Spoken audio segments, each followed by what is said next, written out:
Who gon' take it there? Who gon' take it there? Who gon' take it there? Who gon' take it there? Electricity, electricity, electricity, electricity. You know what's in the air. You know what's in the air. You know what's in the air. You know what's in the air. It's possibility. It's possibility. It's possibility. It's possibility.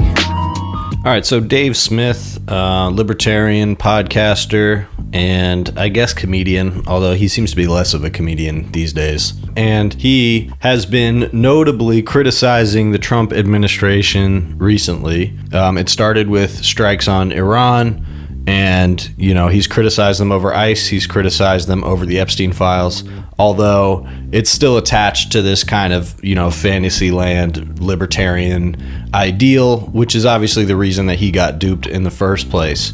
But he's increasingly at odds with other figures on the right who are not willing to criticize Trump in the same way. And so you have this clear split that's starting to happen. And people like Dave Smith are very much in the minority when it comes to public voices. It may be closer to a reflection of the actual base or how more people in the base feel, but when it comes to a lot of these content creators and people who speak in the MAGA spaces online, a lot of them are finding increasingly tortured or increasingly unhinged ways to continue excusing Trump or to say that they're still behind Trump's agenda. You have Nick Fuentes kind of flipping on his America First thing and supporting the needless interventions overseas, and people like Matt Walsh and pretty much everybody at the Daily Wire just sort of openly supporting that type of neocon imperialism look, which is great, except for the fact that it's a reassertion of what everybody said that they hated about Republicans and what Trump wasn't supposed to be. And I think appointing Marco Rubio was pretty much the first sign that that was what was going to happen, but it still seems to have come as a shock to a lot of people. So here's Dave Smith going back and forth a little bit with Tim Pool. And he went back and forth with a couple people, including Matt Walsh, but this Tim Pool clip was the main one I wanted to play because it's just an example of the sort of fascist mindset, and it's been getting passed around a lot because in this clip, Tim just sounds like a straight up fascist, which is what he is. He's been that for a long time, but it's funny how certain people are willing to take the mask off at this moment, even though honestly, it's not a great moment to do it. But here's that clip. But yeah, let's play the Tim Pool clip, because you tell me if I'm not being, either way, it's worth responding to because he's talking about libertarians. But here, let's play it. These liberals who all of a sudden are libertarians and all of a sudden love 2A and the lolberts. I love the lolberts. You know why I love libertarians so much? Because whenever a fight breaks out, they fold like cheap suits. So I don't have to worry about them at all. These libertarians come out and they're like, look, I'm concerned about immigration, but I don't think the government should be allowed. And I'm like, bro, by all means, scream into the wind. Because if anything actually has to happen, you're going to stand there with our arms crossed while we do the jobs that need to be done. Oh, the hypocrisy. The leftists are acting like they are libertarians who believe in Second Amendment rights. It's like, yeah, right. That is one area of hypocrisy going on. Okay, granted. How about the one where the fucking head of the FBI and the head of Homeland Security are saying you're not allowed to have a gun at a protest? Is there a little bit of hypocrisy from, like, think really hard, Tim. Can you find any right-wing hypocrisy on the issue of guns here? So the argument right now is this. I'll put it simply. First of all, when these people come out and go, Tim's a bootlicker for defending us, I'm like, no, you misunderstand. It's my boots. It's mine. I voted for them. I'm wearing the boot. I'm stomping on the ground. I ain't licking anybody. I'm clapping for these people that I said, please go out and enforce the law. And anybody else who's cheering for it, who voted for it too, we're all wearing the boots. You're the one crying. You're the one saying, okay, you're right, coming in and enforcing laws. Tim, brother, this is the cringiest shit I've ever seen in my life. This is the gayest, cringiest shit I've ever seen. You are an 8-year-old boy playing with action figures right now, but you're an adult broadcasting this to hundreds of thousands of people. Like, this is just so goddamn. I mean, I don't know. Like, dude, this has crossed the line of like, it's not even in political commentary anymore. You're like in some type of fetish right now. You're wearing the boot. I'm wearing the boot and I'm crushing everybody. I crushed you and I crushed you. Like, Tim, what the fuck are you doing right now, bro? You're sitting in a house playing video games, bro. I've seen your setup. You're not wearing any boots. You're not crushing anybody. Oh, by the way, hey, Tim Pool, they just backed down. Was that your decision? Did you take off your boots and start walking in the opposite direction? I thought you wanted to keep doing this. That's so weird, dude. It's almost like you're not actually making any decisions. You're just simping for other men and feeling some sense of toughness somehow through it. It is fucking weird, dude. I'm sorry. It is a weird fucking thing to see. Again, listen, as I caveated on the last show, maybe some more information about that shooting comes out. Maybe there's something we didn't know that comes out. But all the information we have right now looks like an indefensible bad shooting. You know, debatably murder. But you take that immediately and just start talking about how you're not bootlicking. You're not bootlicking because you're wearing the boot. Like, so is there ever such a thing as bootlicking, Tim? Like, because you've used the term before, I've heard you. But then couldn't everybody always just say that? No, it's my boot. No, it's not. Yeah, so dude. Some credit to Dave Smith here. I mean, I think he's got it right when it comes to his angle on Tim Pool here. I think most of the points that he makes throughout this spiel of his going back and forth with these various other right-wingers, most of his points I disagree with. I mean, he is a pretty standard garden variety right-winger, and that's sort of the point he's making. He says that about Matt Walsh. He says, look, I agree. He literally says, I agree with you on all the culture war stuff. So in what meaningful way are you more right-wing than me?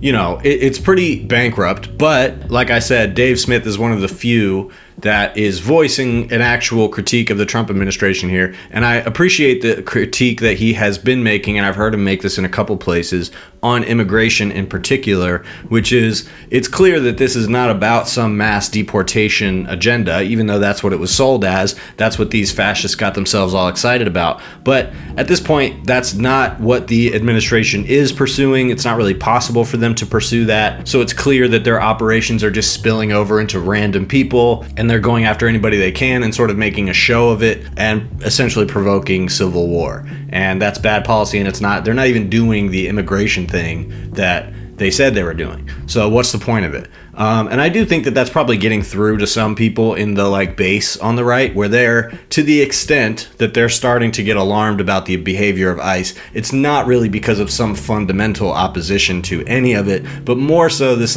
well, is this really worth it? And it's starting to go a little further than I imagined, and maybe isn't worth the squeeze. Maybe if they felt like people were being mass deported via trains or something, then they would feel better about it. But as far as Tim Pool goes here, he really does show the delusion of the average fascist supporter, and also just kind of the personality profile of one. This is what it takes. Is somebody who wants to project themselves into that position of power and is willing to justify even impositions on their own rights in the name of being able to say, I am the boot. He knows that's not true. Obviously, that's stupid. But he's living vicariously through these ICE agents, is what he's saying. And also, I mean, this is just so clearly a performance here. He's putting on a performance. He's leaning into this. It's unclear how much he realizes what a child he comes off as. That could be part of the character, but it's just as likely that he is just leaning into his own personality, and that's how he's getting this. So that's the splintering that we're seeing, and the little bit of Fuentes that Dave Smith played during his podcast is the same way, equally unhinged.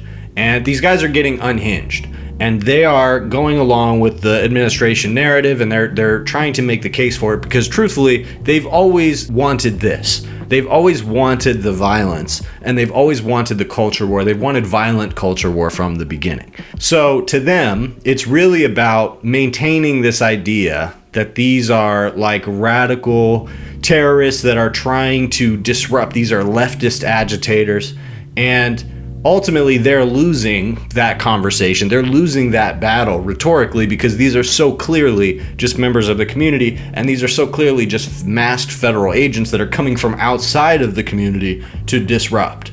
And so that is one of the major things that's working in the favor of the protesters in Minneapolis and those that oppose Trump's immigration agenda, is how clear it is to people that these people that are being shot by ICE are not the agitators in this case, despite the fact that the Trump administration is doing everything that they can to make them into the agitators and to call them terrorists. And every time they've tried to do that, they've had to back off of it. They've had to walk it back. People immediately could see with their own eyes that that was the wrong thing to say about them and that they were lying. And it's the first time I've seen the rhetoric of the Trump administration since this second time around actually being broken down in the news. And they're doing, these detailed breakdowns of like how they came to certain conclusions, why they said certain things at certain times.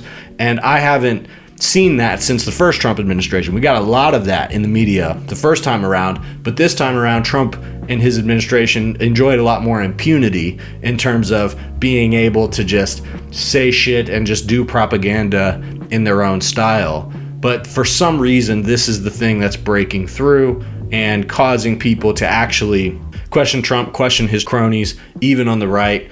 It's looking increasingly bad for Stephen Miller, Kristi Noem. They're all throwing each other under the bus right now.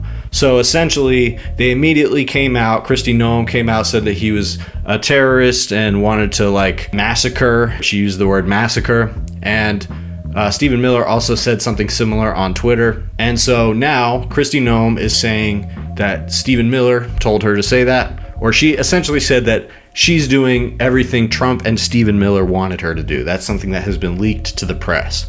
Now, Stephen Miller is saying the only reason we went with that narrative is because Border Patrol gave us the wrong information. Border Patrol is the one that told us that it was a guy who was brandishing a gun. So that's why we originally came out with the narrative about him that we did. But the leakers that probably come from somewhere around Kristi Noem say that Stephen Miller essentially heard the word gun and decided that the narrative was that he was a terrorist that was coming to massacre them.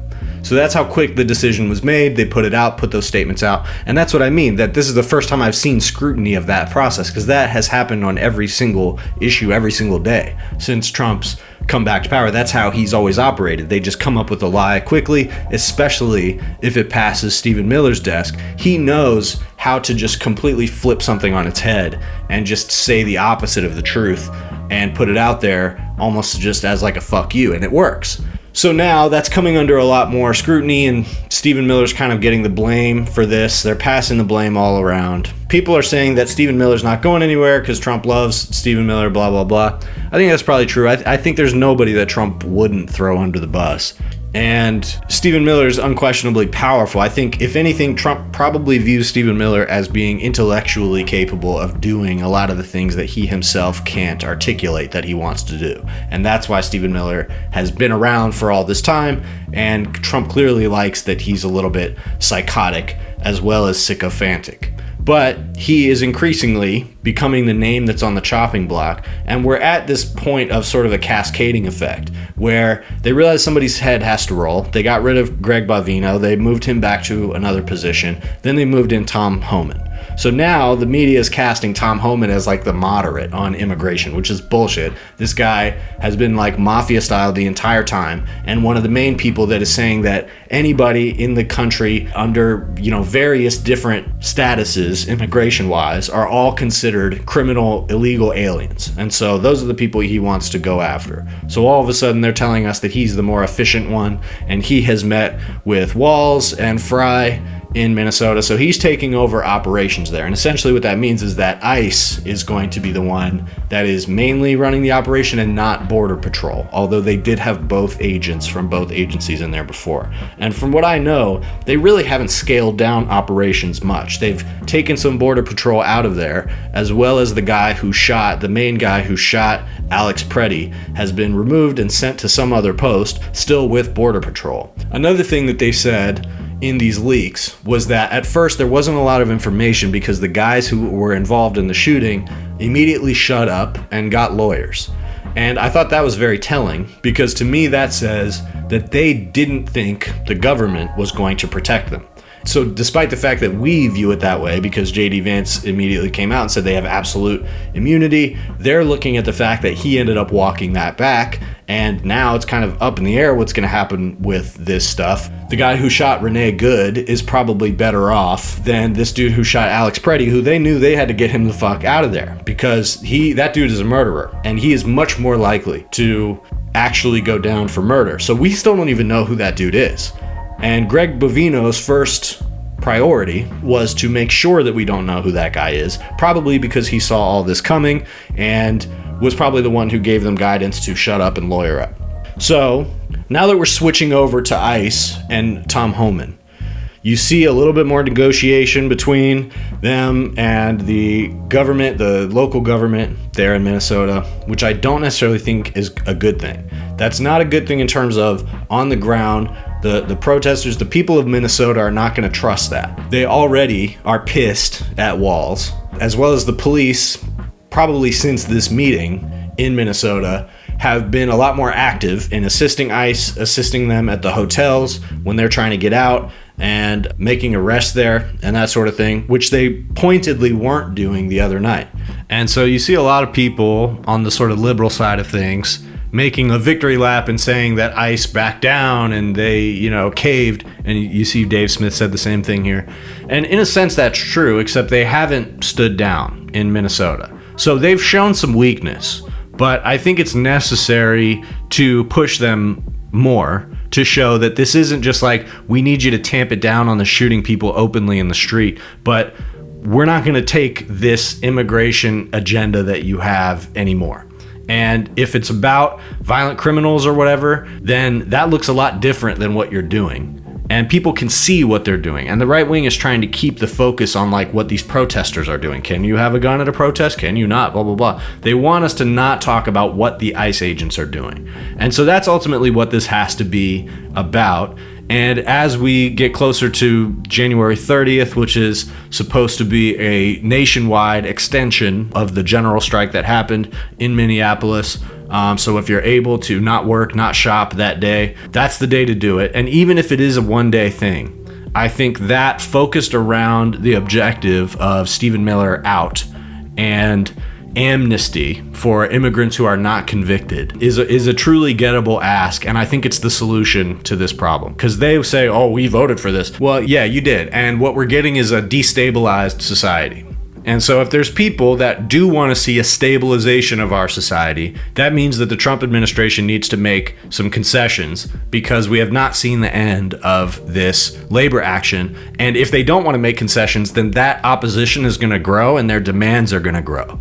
And so I think a really good compromise is Stephen Miller out and amnesty for the innocent and well-meaning immigrants of this country who are not convicted criminals. And you know what? That means that if Trump wants to make the case that somebody shouldn't be in the country who isn't a convicted criminal, he has to put them on trial. He has to give them their due process, and he has to make the case that that person shouldn't be in the country because they're a criminal. That's how this thing should work. And as far as I can tell, the only way that we can get there from here is if there's some kind of blanket action to make sure that ICE cannot do the type of operations that it is doing. And then we can get to conversations about dismantling the agency later when these freaks are out of power. Me too close to, too much to do. The mission is too crucial. Shout it out from the rooftops until I lose vocals. Who gon' take it there? Who gon' take it there? Who gon' take it there? Who gon' take it there? Electricity, electricity,